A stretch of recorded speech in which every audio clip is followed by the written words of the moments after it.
அஸ்ஸலாமு அலைக்கும். எல்லாத்துக்கும் வணக்கம். வாங்க இன்றைக்கி மத்தியானம் சாப்பாடு என்னன்னு பார்ப்போம். சூப்பர் சாப்பாடு. வாங்க எல்லாம் சேர்ந்து சாப்பிட்லாம். என்னென்ன செஞ்சுருக்கேன்னு காமிக்கிறேன். இங்கே பாருங்கள், இன்றைக்கி வந்து கீரை சாதம் பண்ணியிருக்கேன். கீரை சாதம்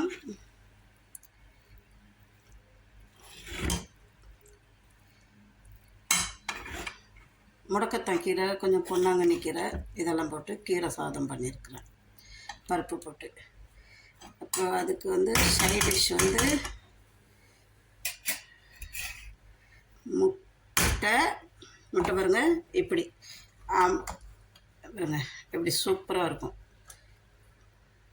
பாருங்க. முட்டையை வந்து நல்லா வெங்காயம், தக்காளி, பச்சை மிளகாய் இதெல்லாம் வதக்கி விட்டுட்டு அதுக்கப்புறம் முட்டையை உடைச்சி மேலே ஊற்றி அப்படியே மூடி போட்டுடணும். அப்புறம் வந்து இங்கே வந்து தயிர் சாதத்துக்கு தொட்டுக்க மாங்காய் தயிர் சாதம் பாருங்கள், செம்மையாக இருக்கும். எப்படி இருக்குது தயிர் சாதம்? சும்மா இஞ்சி, கருவேப்பிலை, கருஞ்சீரகம் எல்லாம் போட்டு தாளித்தது பார்த்தீங்களா? கீரை சாதத்துக்கு முட்டை ஆம்லேட்டு. இது டிஃப்ரெண்ட்டாக இருக்கும் இந்த முட்டை ஆம்லேட்டு.